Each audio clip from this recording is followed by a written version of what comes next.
मंडळी, या बुलेटिनची सुरुवात जी आहे ते सर्वसामान्यांची चिंता वाढवणारी बातमी. या बुलेटिनच्या सुरुवातीला भारतात सिलेंडरच्या दरामध्ये 50 रुपयांची वाढ झाली आहे. उज्ज्वला गॅसच्या सिलेंडरच्या किमतीमध्येही 50 रुपयांची वाढ झाल्याचं कळतं आणि त्यामुळे सर्वसामान्यांना 803 रुपयांना मिळणारा सिलेंडर आता 853 रुपयांना घ्यावा लागणार असल्यानं गृहिणीचं बजेट जे ते कोलमडलेलं आहे. तर दुसरीकडे इंधनाच्या दरात वाढ होणार असल्याची शक्यता जी ती व्यक्त केली जात होती. मात्र पेट्रोल डिझेलच्या दरात कुठलीही वाढ न करण्याचा निर्णय केंद्र सरकारनं घेतला आहे. मात्र इंधनावर 2% एक्साईज ड्युटी लावण्यात येणार असल्याची माहिती पेट्रोलियम मंत्री हरदीप सिंग पुरी यांनी दिली आहे. ट्रम्प यांच्याकडून आयात कर लादल्यानंतर चीनकडून देखील अमेरिकेवर 34% आयात कर लादला जातोय आणि त्यामुळे जागतिक शेअर बाजारात मोठी घसरण झाली आहे. सेन्सेक्स 2228 अंकांनी कोसळला आहे, तर निफ्टी दिवस अखेर सेन्सेक्समध्ये 2226 अंकांची घसरण होऊन तो 73,137 अंकांवर आला आहे. तर निफ्टीही 742 अंकांनी घसरला आहे. त्यामुळे गुंतवणूकदारांचं 20 लाख कोटी रुपयांचं नुकसान झालेलं आहे. त्यामुळे आजचा दिवस ब्लॅक मंडे म्हणून समोर आला आहे.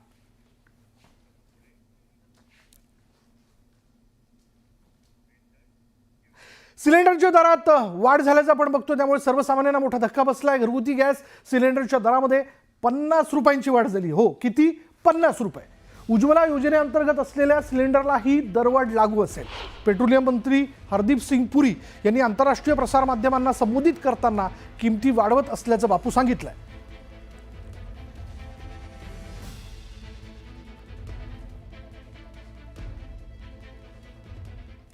पेट्रोल डिझेलवरील एक्साईज ड्युटीमध्ये 2 रुपये अतिरिक्त वाढ करण्यात आली. हो, एक्साईज ड्युटीमध्ये लक्षात घ्या, 2 रुपये अतिरिक्त वाढ आहे. पेट्रोल डिझेलचे दर जे ते वाढणार नाहीयेत असं पेट्रोलियम मंत्र्यांनी स्पष्ट केलेलं आहे. पण ही महत्त्वाची घडामोड आहे की पेट्रोल डिझेलवरील एक्साईज ड्युटीमध्ये 2 रुपयांची अतिरिक्त वाढ करण्यात आली, पण त्याचा परिणाम जो आहे तो सध्याच्या पेट्रोल डिझेलच्या दरावरती होणार नाहीये. त्यामुळे सगळ्यात मोठी या ठिकाणी चिंता हीच होती सर्वसामान्यांमध्ये. जर पेट्रोल डिझेलवरती 2 रुपयांची एक्साईज ड्युटी जी ती वाढवण्यात आलेली असेल, म्हणजे अतिरिक्त एक्साईज ड्युटी जी ती लावण्यात आलेली असेल, तर त्याचा दरावरती काही परिणाम होतो आहे का? आणि सध्या जर आपण बघितलं, पेट्रोलने तशी 100 पार केलेलीच आहे, पण डिझेलचे दर देखील यानंतर वाढणार यात कोणत्याही प्रकारची शंका नाही. त्यामुळे असं असताना, ही सगळी चर्चा सुरू असताना, ही एक्साईज ड्युटी, अतिरिक्त एक्साईज ड्युटी लावल्यानंतर आता याचा पुढील परिणाम जो आहे तो पेट्रोल डिझेलच्या दरावरती होणार नाही. हे खुद्द आता पेट्रोलियम मंत्र्याने अगदी स्पष्ट केलेलं आहे. त्यांनी म्हटलं की याचा कुठलाही परिणाम हा पेट्रोल डिझेलच्या दरावरती होणार नाही, दर याचे वाढणार नाहीत. त्यामुळे सर्वसामान्यांनी याबद्दल चिंता करायची गरज नाही. एकीकडे आपण जर पाहिलं तर गॅसच्या दरामध्ये झालेली वाढ आहे ती 50 रुपयांची वाढ आहे. दुसरीकडे आता पेट्रोल डिझेलवरती अतिरिक्त 2 रुपये एक्साईज ड्युटी जी आहे ती लावण्यात आली आहे. अधिक तपशील आपण जाणून घेणार आहोत. आमचे नवी दिल्लीचे प्रतिनिधी प्रशांत लीला रामदास आपल्या बरोबर आहेत. प्रशांत, गॅसच्या दरात 50 रुपयांची वाढ झालेली आहे, त्याच्यामुळे आता 853 रुपयांना सिलेंडर जे ते आता सर्वसामान्यांना घ्यावं लागणार आहे. आणि दुसरीकडे 2 रुपये अतिरिक्त एक्साईज ड्युटीचा परिणाम खरंच जसं पेट्रोलियम मंत्रालय म्हणतंय तो पेट्रोल डिझेलच्या दरावरती होणार नाही, याची काय शाश्वती?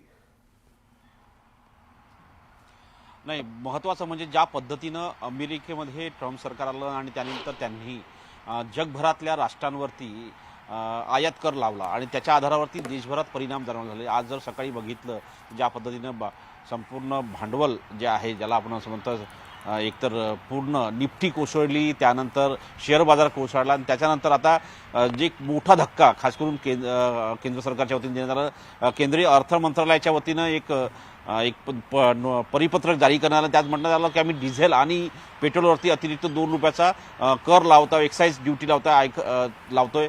आणि हे लावल्यानंतर त्यांनी त्याच्या काही क्षणानंतर दुसरा एक महत्त्वाचा निर्णय पुढे आला की सिलेंडरचे दर जे आहे हे 50 रुपयांनी वाढणार आहे, ज्यामध्ये खास करून उज्ज्वलासाठीही जे उज्ज्वला योजना स्वस्तामध्ये सर्वसामान्य कुटुंबातील गरीब कुटुंबांना, BPL धारक कुटुंबांना यातून सुविधा मिळावी आणि सिलेंडर स्वस्त मिळावे यासाठी उज्ज्वला योजना असते आणि त्यामध्ये देखील 50 रुपये अतिरिक्त दर वाढण्यात आला आहे. दुसरीकडे सर्वसामान्यांसाठी जे सिलेंडर आहे त्यामध्ये देखील 50 रुपये अतिरिक्त दर वाढण्यात आहे. यामुळे खास करून जर बघितलं आपण तर याचा एक मोठा परिणाम महागाईवर होणार आहे. एकतर वाढती महागाई, त्यानंतर आता ही दरवाढ, यामुळे सर्वसामान्यांचं कुटुंब यांना एक मोठा प्रश्न त्याच्या पुढे उभा राहिला आहे की आगामी महिने कसे काढायचे. विशाल, धन्यवाद प्रशांत या सगळ्या माहितीबद्दल. अर्थातच सिलेंडरच्या दरामध्ये जर आपण पाहिलं 50 रुपयांची वाढ जी आहे त्याचा परिणाम हा पुढे वेगवेगळ्या वस्तूंवरती दिसून येईल.